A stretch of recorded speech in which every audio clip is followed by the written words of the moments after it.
श्री शिवाय नमस्तुभ्यम हर हर महादेव। तो गुरुजी ने कहा है कि आज का जो उपाय अगर आप विशेष करते हो ना तो माता अशोक सुंदरी जी बहुत ज्यादा प्रसन्न होगी। ठीक है, तो इस वाला उपाय के लिए आपको इस प्रकार से 11 चावल के दाने, एक बेलपत्र लेकर विशेष तरीके से ये उपाय कर लेना है।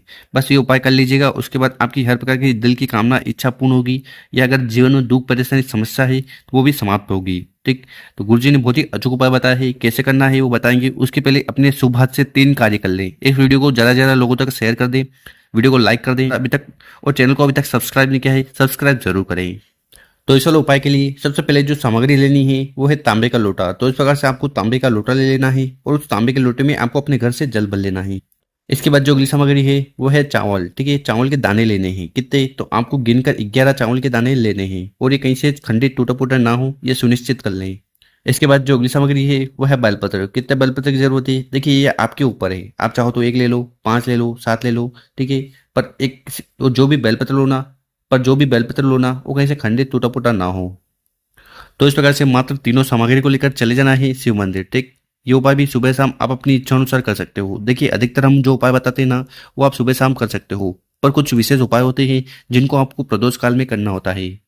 तो इस प्रकार से सामग्री को लेकर पहुंच जाना है शिव मंदिर। ठीक है, और वहां पर पहुंचकर जो भी पूजन पाठ करनी है वो कर लीजिएगा। देखिए जैसे कि हम हर बार बताते हैं कि शिवलिंग के ऊपर चावल का उपाय करने से आर्थिक स्थिति सुधरती है, धन से जुड़ी समस्या, माता लक्ष्मी से जुड़ी समस्या समाप्त होती है। ठीक है, और बेलपत्र का उपाय करने से जो कामना है, इच्छा है, मनोरथ है वो पूर्ण होता है।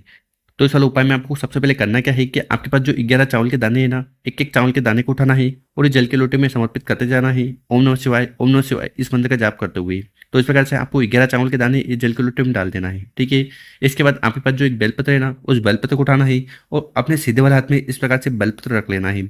इस बेलपत्र की बड़ी पत्ती होगी शिवलिंग की तरफ और डंडी होगी आपकी तरफ।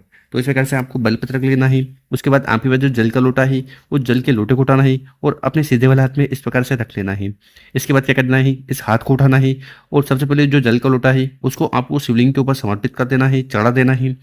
ओम नमः शिवाय, श्री शिवा नमस्तुभ्यम इस मंत्र का जाप करते हुए, और 11 जो चावल के दाने आपने जल के लोटे में डाले थे उनको आपको इस प्रकार से शिवलिंग के ऊपर रख देना है। ठीक है, इसके बाद आपके पास जो एक बेलपत्र है उससे हमें विशेष तरीके से उपाय करना है। देखिए इस बेलपत्र को उठाना है और आपकी जो भी इच्छा है, कामना है, दिल की बात है जो आप चाहते हो कि पूर्ण हो जाए, उसके लिए प्रार्थना करते हुए उस बेलपत्र को माता अशोक सुंदरी वाली जगह पर समर्पित कर देना है। देखिए ये जो माता अशोक सुंदरी जी है ना, ये भगवान भोलेनाथ की सबसे छोटी और प्यारी पुत्री है। तो यहाँ पर आप जो भी उपाय करते हो तो इससे वो प्रसन्न होती है और भगवान भोलेनाथ को कहती है कि व्यक्ति आया था, ये कामना करके गया है, तो हे भगवान, तो हे पिताश्री इसकी कामना जल्द पूर्ण करें ना चाहिए। यहाँ पर आपको बेलपत्र समर्पित कर कर आपकी कामना इच्छा कह देना है।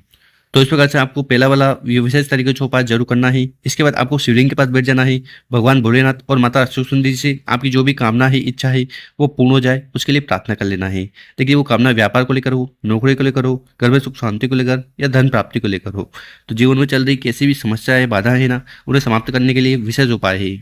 अब जानते हैं गुरु जी द्वारा बताया गया अगला उपाय। विशेषकर ये उपाय क्यों करना है, देखिए बहुत सारे लोग इस बात को लेकर दुखी परेशान रहते हैं कि हमारे घर में माता लक्ष्मी का बिल्कुल भी वास नहीं है। ठीक है, हम जो भी धन संपदा कमाते हैं, ठीक है, वो किसी न किसी वजह से हमारे घर से चली जाती है। ठीक, तो ऐसी कौन सी भी समस्या है ना, तो फिर आपको ये उपाय करने से नहीं चुकना है। इस वाले उपाय में सबसे पहले आपको जो लेना है वो है दुर्वा। क्या लेना है आपको, दुर्वा। देखिए आपके घर के आसपास दुर्वा होती है ना, घास घास, ठीक है, वो घास ले लेनी है। तो इस प्रकार से आपको एक बंडल बना लेना है। ठीक, इसके बाद जो अगली सामग्री है वो है दूध। क्या लेना है आपको, दूध। दूध कौन सा, देखिए कोशिश करिएगा कि अगर आपको कच्चा दूध मिल जाए, कच्चा दूध मतलब जिसको आपने एक बार भी गर्म ना किया हो, ऐसा दूध आपको लेना है। कितना, 1 कटोरी ले लो। ठीक है, 1 चम्मच ले लो, जितना बन पाए आपको कच्चा दूध ले लेना है। इसके बाद जो अगली सामग्री है वो है लोटा। कौन सा लोटा, तो आपको इस वाले उपाय के लिए स्टील का लोटा लेना है। कौन सा, स्टील का लोटा। तो इस प्रकार से आपको स्टील का लोटा ले लेना है। इस स्टील के लोटे में सबसे पहले आपको डालना है जल। ठीक है, जल डाल दिया। जल डालने के बाद जो आगे हमने आपको दूध बताया था, ठीक, कच्चा दूध, वो कच्चा दूध इसमें मिला लेना, मिश्रित कर लेना। साथ ही साथ जो आगे हमने दुर्वा बताई थी वो दुर्वा भी आपको जल के लोटे में डाल देनी है।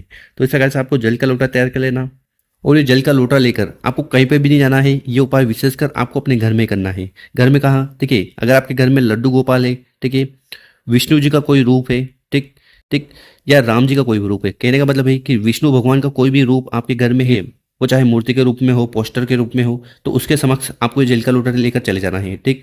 और मान लीजिए कि आपके घर में इस प्रकार से एक मूर्ति है, ठीक। तो आपको उसके सामने बैठ जाना है और आपके पास जो दुर्वा है, ठीक है, उस जल के लोटे में आपने दुर्वा डाली थी, उस दुर्वा को उठाना है और आपको उनके पाँव पर छिड़कना है। किनके पाँव पर? विष्णु जी के पाँव पर, ठीक है। और प्रत्येक बार छिड़कते समय ओम लक्ष्मी नमः, ओम लक्ष्मी नमः इस मंत्र का जाप करना है। क्या करना है? ओम लक्ष्मी नमः, ठीक है। इस मंत्र का कम से कम 108 बार जाप करना है और 108 बार उस दुर्वा से आपको दूध वाला जल विष्णु जी के पैर पर छिड़कना है। तो इस प्रकार से आपको विशेषकर ये उपाय करना है। देखिए गुरुजन का है कि इस उपाय करने के बाद माता लक्ष्मी की असीम कृपा आप पर होगी, ठीक है। और आपके घर में जो भी उनसे जुड़ी समस्या आ रही है, धन से जुड़ी समस्या आ रही है, लक्ष्मी से जुड़ी समस्या आ रही है, वो समाप्त होगी। क्योंकि अगर आप भगवान विष्णु को प्रसन्न करोगे तो लक्ष्मी खुद न खुद प्रसन्न हो जाएगी। तो इस प्रकार से आपको दूसरा वाला उपाय जरूर करना है। तो गुरुजी ने बहुत ही अच्छा उपाय बताया है, कर जरूर देखिएगा। और मेरे प्यारे दोस्तों, अगर आपको वीडियो अच्छी लगी हो तो इस वीडियो को 5 लोगों के साथ व्हाट्सएप पर, इंस्टाग्राम पर या फेसबुक पर जरूर शेयर करें और उन लोगों की मदद करें। ओम नमः शिवाय, जय श्री महाकाल। मिलते हैं हम आपसे एक और नई वीडियो में।